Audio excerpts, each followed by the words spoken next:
એમ સમય બડા બલવાન નહીં, પુરુષ બળવાન કાબે અર્જુનને લૂંટ્યો, ઓહી ધનુષને ઓહી બાણ, એક ગાંડીવની ફણસ પકડી અને અર્જુન આમ છૂટી મૂકે, તેથી કુરુક્ષેત્રના મેદાનના પડ ધ્રુજતા હતા ને ઈનો ઈ અર્જુન ગાંડીવ ખંભામાં જતું હસ્તિનાપુરથી દ્વારિકા જાતો, તેથી લૂંટાઈ ગયો. શું કામ? સમય વ્યો ગયો. રામ સમયની બલિહારી છે. તમે વિચાર કરો, એક મહાભારતનો પ્રસંગ તમને કહું. ગંગા જેની જનેતા હોય એવો ભીષ્મ, આ માવડીઓને ખાસ કહું કે બાપુ જો માં કેવી હોય. એક યમના દૂત જેથી ભીષ્મને લેવા આવે અને દૂતને એમ કે અત્યારે વ્યો જાય, 6 મહિના પછી આવજે, પોતાનું મોત જે રોકી શકે એવો સિદ્ધ પુરુષ, એને છેલ્લે બાણની પથારીમાં હોવું પડ્યું. બાપુ એની જનેતા કેવી છે? કુરુક્ષેત્રના મેદાનમાં જેથી 18 દિવસનું યુદ્ધ હાલ્યું ને, તેથી પાંડવના પક્ષમાં કૃષ્ણ પરમાત્મા હતા અને કૌરવના પક્ષમાં ભીષ્મ પિતા હતા. ભીષ્મ કૃષ્ણને કહે છે, તું જે પક્ષમાં હોય પક્ષ કોઈ દી હારે નહીં, પણ આ દુર્યોધનનું અનાજ મેં ખાધું છે એટલે મારે એનો સેનાપતિ બન્યા વગર છૂટકો નથી. તેથી કૃષ્ણ કહે છે કે દાદા હું કઈ હથિયાર નથી ઉપાડવાનો, હું તો અર્જુનનો રથ હલાવનાર સારથી છું. આ તો તમારા ભયોનો મામલો છે, મારે કાંઈ આમાં કરવાનું નથી. અને મનોમન ભીષ્મ વિચાર કરે છે કે તું હથિયાર ન ઉપાડ તો આમાં કોની તાકાત છે કે મને કોઈ હરાવી શકે? બીક જ તારા એકની લાગે છે. ભીષ્મ કહે છે કે તું હથિયાર ન ઉપાડ એવું કોઈ દી બને નહીં. અને કૃષ્ણ પરમાત્માએ બાપુ પ્રતિજ્ઞા કરી હો, એ કે ગમે એવું યુદ્ધ જામ્યું હોય ને હું હથિયાર નહીં ઉપાડું. અને કૃષ્ણએ પ્રતિજ્ઞા કરીને તરત જ ભીષ્મએ પ્રતિજ્ઞા કરી કે કુરુક્ષેત્રના મેદાનમાં બગડાટી બોલતી હોય જો હથિયાર ન ઉપડાવું તો હું ભીષ્મ પિતાની જા લખું યા લખી લઈ જાય. કે અખિલ બ્રહ્માંડના માલિકની પ્રતિજ્ઞા જે તોડાવે. અને ચોથા દિવસનું યુદ્ધ હતું ને, તેથી ભીષ્મ પિતા કહે છે કાલ પાંડવને રહેવા ન દઉં. દુર્યોધને કીધું ને કે દાદા મારું ખાવશો, મારા હથિયાર છે, મારો રસ છે, મારા રોટલા ખાવશો. અર્જુનને મારો એ તમારા ડાબા હાથનો ખેલ 4 દી થયા, હજી તમે કઈ કરતા નથી. તમારા પેટમાં મેલ કેટલો છે? અને સામ સામ સામ સામ રૂવાડા ઉભા થઈ ગયો. ભીષ્મને કહા શું મને માનતો હોય છે? એટલો શક્તિશાળી બાપુ, એવી કોઈ તાકાત નહોતી કે ભીષ્મને કોઈ હરાવી શકે. એની માં કેવી છે રામ. અને એને નક્કી કર્યું કાલ પાંડવોને રહેવા ન દો. અને કૃષ્ણ પરમાત્માને ખબર પડી ને કે દાદાએ કીધું છે કાલ પાંડવોને રહેવા ન દો, એ કે કાલનું રિઝલ્ટ શું આવે એ હવે કાંઈ કહેવાય નહીં. બાપુ કૃષ્ણને ઘૂમરે નાખી દીધા હો. રાત્રિનો સમય છે, બધાએ પોતપોતાની સાવણીમાં સૂતા છે. કૃષ્ણ પરમાત્માને નીંદર નથી આવતી અને કુરુક્ષેત્રના મેદાનમાં પોતે આંટા મારે છે કે હવે કાલ શું મારે નિર્ણય લેવો એમ. અને આંટા મારતા હતા ને એમાં એક માં દેખાણી, જનેતા દેખાણી, સફેદ વસ્ત્ર પહેરેલા. અને કૃષ્ણ ગયા જઈ અને કહે છે કોણ છો? અને માં ઊભી થઈને માં કહે છે કે હું ગંગા ભીષ્મની માં છું. માં તમે અટાણે આયા? એ કે કાલ મારો દીકરો અહીં પડવાનો છે, એના કાંટા ને કાંકરા ન વાગે ને એટલે વીણવા આવીશું. કૃષ્ણ પરમાત્માને ઘૂમરે નાખી દીધા. ભીષ્મ કહે છે કાલ પાંડવોને રહેવા ન દઉં. માં કહે છે કે અહીં છોકરો પડવાનો છે, આમાં સાચું શું? ભગવાનને ઘૂમરે નાખી દીધા. હો ભાઈ, સવારે શું રિઝલ્ટ આવશે આનું?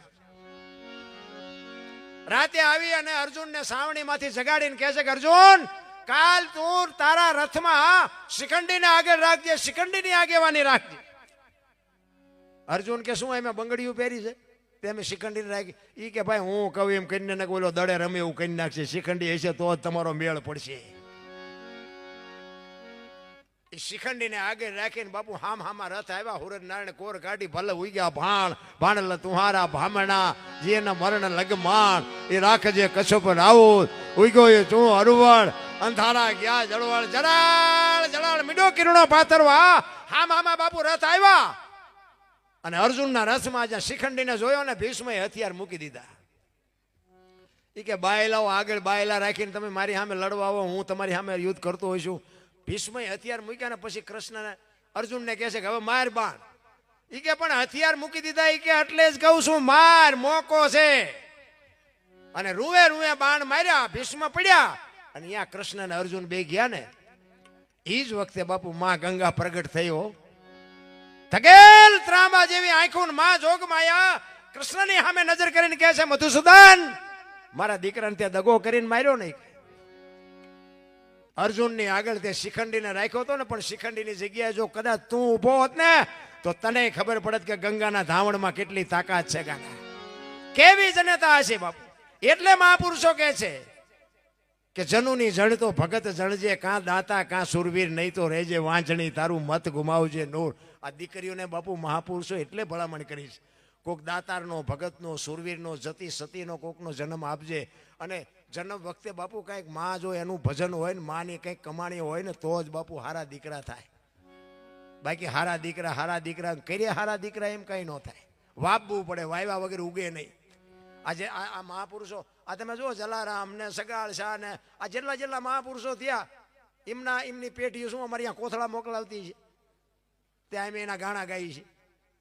પણ કર્યું છે એવું એટલે ગાણા ગાવા પડે. નામ રહંતા ઠકરા, નાણા નહીં રહંત કીર્તિ, હુંડા કોટડા કોઈ દી. બાપુ જીવનમાં એવું જીવીને ગયા છે, આપણે એના માર્ગે હાલી તો આપણો મેળ પડી જાય.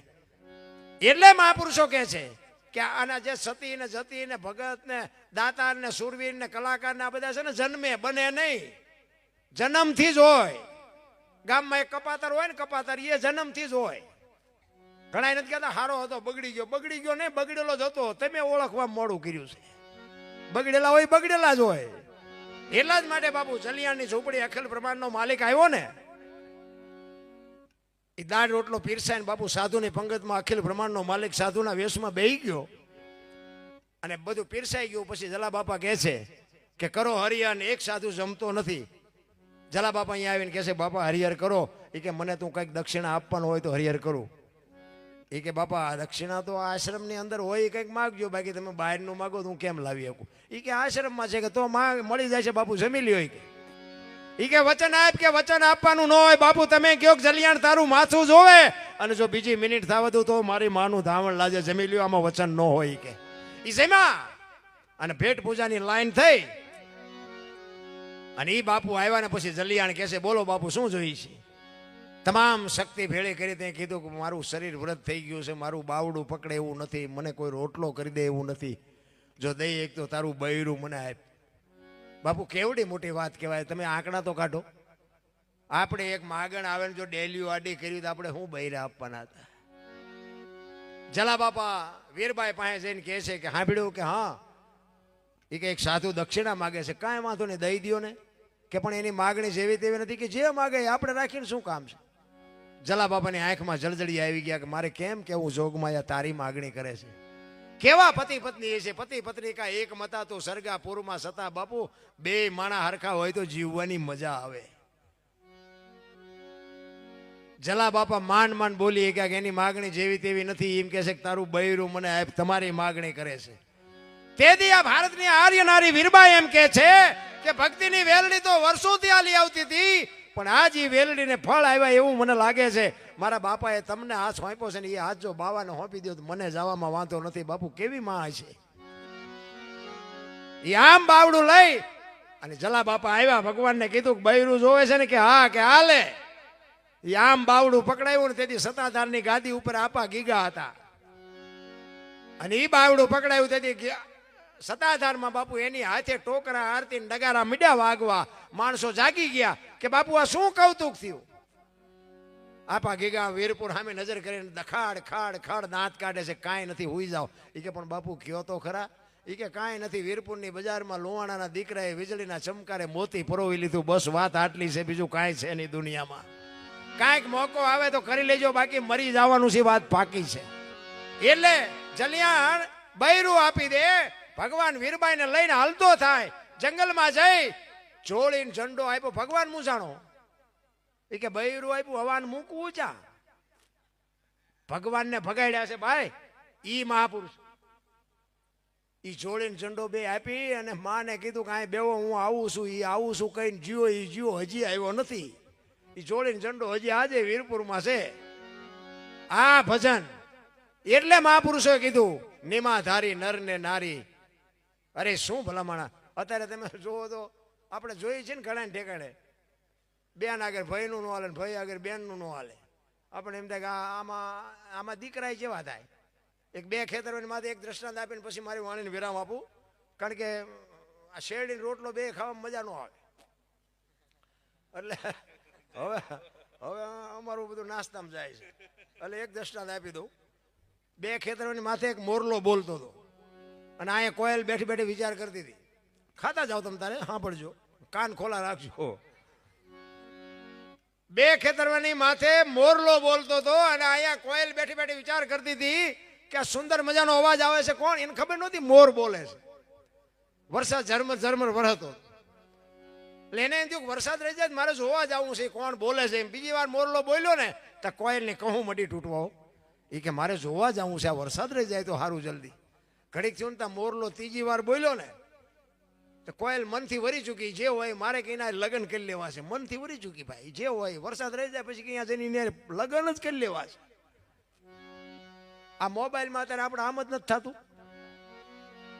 ઘડીક થયું ને વરસાદ રહી ગયો અને કોયલ ઉડવા મનાણી, જે દિશા ઉપરથી અવાજ આવતો હતો આમ આંબાની ઘેઘોર ઘટા હતી ને અહીંયા જઈ, પણ કોયલ અહીંયા ઉડી અને અહીંયા પૂગે ને એટલી વારમાં મોરલો અહીંયાથી ઉડી ગયેલો ને ઘોડ આવીને બેસી ગયેલું.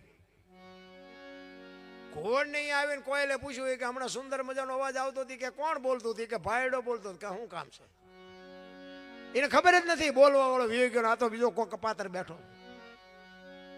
એ કે શું હતું, એ કે હતું કાંઈ નહીં, પણ હું તમારા અવાજ ઉપર મોહિત થઈને એટલે કે હું મનથી તમને વરી ચૂક્યો છું, મારે તમારે લગ્ન કરવાના. બોલો કે બે ત્રણ ઠેકાણે નાળિયેર પાસે આવ્યા હતા, રડતો રડતો હામું આવ્યું. એ બે જણા અહીંયા રોકાણા રહ્યા અને પછી કોયલ કહે છે સ્વામિનાથ હવે તો બોલો, મને કે લગ્નનો મોહ નથી, મને અવાજનો મોહ છે. એટલે ખોટા હોય તરત મારે કાઢ લે ને, એ કે હું તો વરમાં એક જ વખત બોલું પછી ક્યાં બોલું. કોયલ એમ કે કાલ વર પૂરું થઈ 4 મહિના 6 મહિના 8 મહિના ફરીને મીડોના હાથ ધડકવા, વીજળી મનાણી આપને ચીરવા અને પછી કોયલ કહે છે સ્વામિનાથ હવે તો બોલો, ફરીને હાડ આવ્યો. પછી જ બોલવું પડે. કુકુ બોલ્યો ને અઢીમણનો નિયાકો મૂક્યો. આવી છેતરવીતી મને પહેલા કેવું હતું.